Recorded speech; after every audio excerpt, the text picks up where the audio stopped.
நீங்கள் அத்தனை பேரும் உத்தமதானா சொல்லுங்கள். உங்கள் ஆசை நெஞ்சை தொட்டு பார்த்து கொள்ளுங்கள்.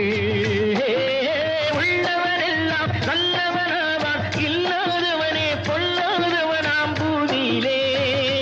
பின்னே நன்மை தீமை என்பது என்ன, பாவ புண்ணியம் என்பது என்ன பாதையிலே.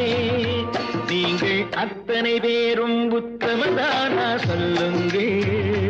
உங்கள் ஆசை நெஞ்சை தொட்டு பார்த்து கொள்ளு.